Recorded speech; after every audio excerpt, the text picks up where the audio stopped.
Hello students, this is Shweta Roy. This video is for chapter 3, part 2, the state government. In this video, we are going to discuss about functions of the state legislature. In that we have making laws, questioning the state executive. Then we will discuss about the state executive.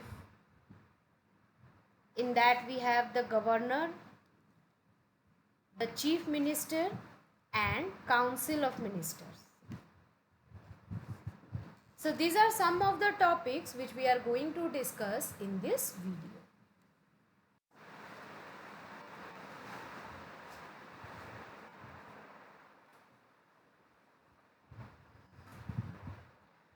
Now in our previous video we discussed about the three labels on which government works, that is local level, state level and national level. Also we discussed about the three organs of the government, that is legislature, executive and judiciary. We also discussed about the state legislature. So the state legislature can be of two types, bicameral and unicameral. In bicameral there are two houses, Legislative Council or Vidhan Parishad, Legislative Assembly or Vidhan Sabha. In unicameral we have only one house, that is Legislative Assembly or Vidhan Sabha. So you can see Legislative Assembly or Vidhan Sabha is the common in both types of legislature.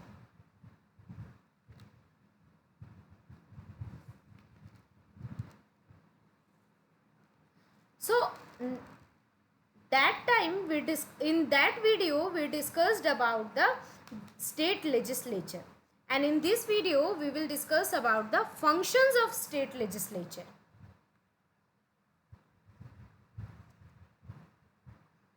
Now the state legislature makes the laws. So making laws is the first function of the legislature. Now we will discuss that what all are the things on which the state legislature can make laws. So the state legislature can make laws related to the state list. You would have read about about three types of list which our constitution has, that is union list, state list and concurrent list. So the center government or union government make the laws on the union list, state government make the laws on the state list, and union government or center government and state government together work on concurrent list. So here we will discuss about the rights of state legislature on which subjects they can make the list. So they can make the list related to state list. Now this state list includes 6 subjects, which is police, agriculture, fisheries, land reform, land revenue, irrigation, water, etc. So these are the 6 subjects which is included in the state list, and on this the state legislature can make the laws. It also makes the laws on concurrent list, as I already told. The state government and the union government or center government together work on the concurrent list. But the state legislature's power pertaining to the concurrent list is limited. The concurrent list includes 47 subjects, and in that it is marriage and divorce, education, electricity and factories, etc. So like this 47 subjects are included in the concurrent list. But state legislature has limited power on this.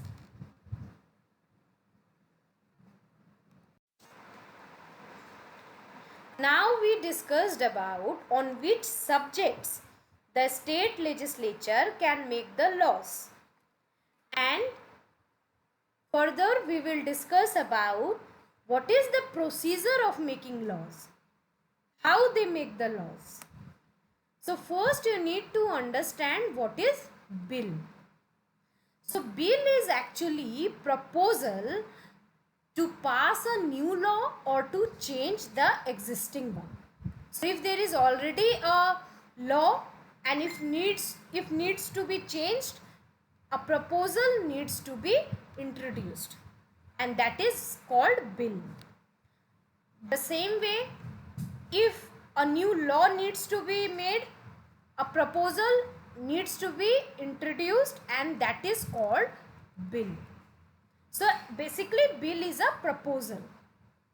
And what should be there in the proposal? It is a proposal to pass a new law or to change the existing one. Now, where to introduce this bill? So a bill on the subject under state list or concurrent list can be introduced either in House of Relative Assembly, but if it is a money bill, it can be introduced only in Legislative Assembly. Money bill cannot be introduced in the Legislative Council. It can be only introduced in the Legislative Assembly.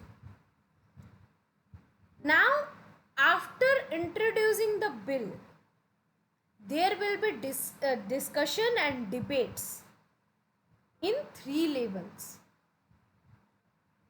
The discussion and debates will be there, and after the discussion and debates, the bill will be put to vote in both the houses. The voting will be done for the bill. Now, in voting, whatever present members are there, in that if majority of members vote for the bill, it will be sent to other house for the voting. So in the first house, if it gets majority from the member, majority of votes from the member, it will be sent to other house for voting. So on the second level, the voting will be done, and the same procedure will take place. Now, once it is passed from both the houses, that means once it gets majority from both the houses, it will be sent to the governor. In third level, it will be sent to the governor for assent. After governor's assent, it will become a law. There is one more condition. When it is sent to governor, governor may return the bill with suggestion. The governor can keep his suggestion on the bill and he can return it to the legislature. Now, it is upon legislature, it may accept or it may not accept the suggestion. Again, after the decision, whether they are accepting the suggestion or they are not accepting the suggestion, after the decision is made, it will be resent to the governor. Again, it will be sent to the governor.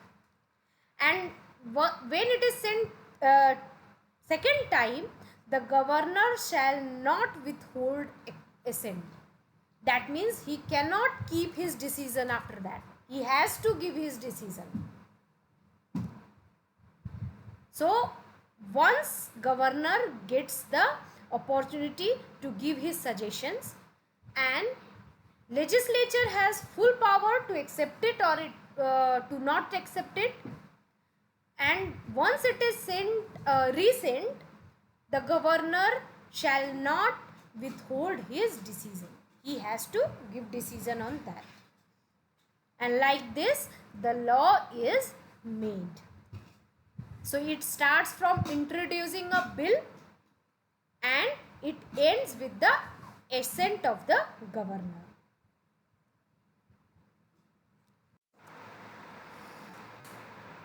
Here we will discuss about questioning of state executive. As we know, whatever laws are made by the legislature, that will be finally executed by the executives. Now this state legislature exercises control over the state executive. That means they can question the policies of the state executive, they can question the working of the state executive. Now during some fixed hours of assembly or council members can question the ministers of the state executive. Also, they can draw their attention to important issues. If ministers do not give the answer which can satisfy the legislature, the Vidhan Sabha may pass a vote of no confidence. And after that, the Council of Ministers shall resign. So you can see the state legislature has state legislature exercises control over state executive. It can question the working of state executive. Now during some fixed hours of assembly or the council members can question the ministers of the state executive. If ministers cannot satisfy the legislature with their answer, the Vidhan Sabha may pass a vote of no confidence and the Council of Ministers shall resign. Now, if there is any urgent issue which needs to be discussed, the state legislature move an adjournment motion. Also, state legislature participates in election of President of India and elected members of the Rajya Sabha. So here you can see the legislative assembly is more powerful than the legislative council in the states.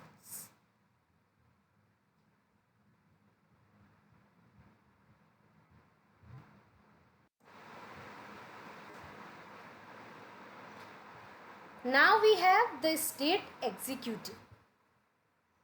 So the state executive consists of governor, the chief minister and the councils of ministers of state. So you can see a chart over here. You can see the state executive. In that, governor is the official head of the state, chief minister is the real head of the state and council of the ministers. So this is the composition of the state executive.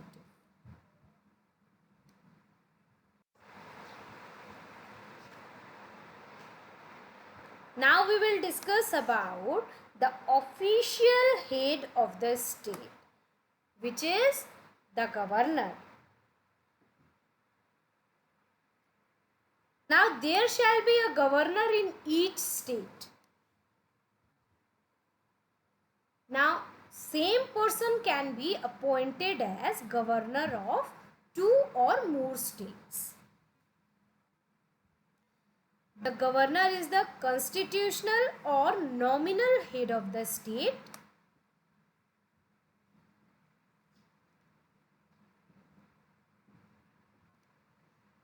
All executive powers of the state are exercised in the name of the governor. Now, the governors are appointed by the president. They have the term of 5 years, but they can be removed by the President of India earlier also. That means the President of India can remove them before their term of period. That means before 5 years. Now, what is the qualification to be a governor? So, a governor, a member, a person should have the qualifications which I am going to mention here. So, he or she must have completed the age of 35 years. He or she must be citizen of India. He or she should not hold any office of profit. He or she should not be a member of the House of Parliament or the House of the Legislature of any state.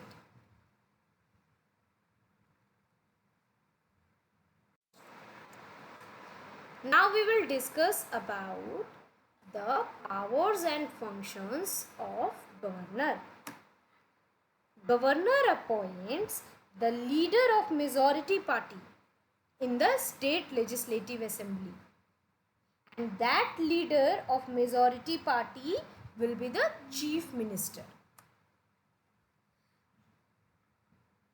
The governor also appoints other ministers of the state council with the advice of chief minister. Now, it is governor's duty to make all appointments to the high offices, and this high offices includes the chairman and the members of the State Public Service Commission and the Advocate General. So these positions will be appointed by governor. Governor also recommends the state annual budget before it is presented in state legislative assembly. As a discretionary power, when no single party gets a clear majority in the assembly, the governor can use his discretion in appointing the chief minister. That means he can, discretionary power means a person can himself judge, give the judgment. So here the governor can give the judgment if there is when no single party gets a clear majority, when no single party wins with the majority, the governor can give the judgment and he can appoint the chief minister. The governor has the power to summon and dissolve the legislative assembly, and that can be on the recommendation of the chief minister.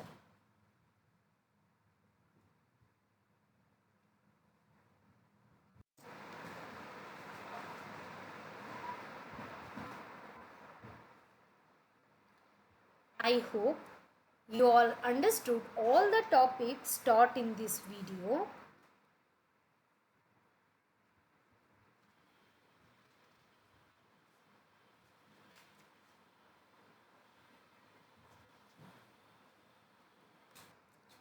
Thank you.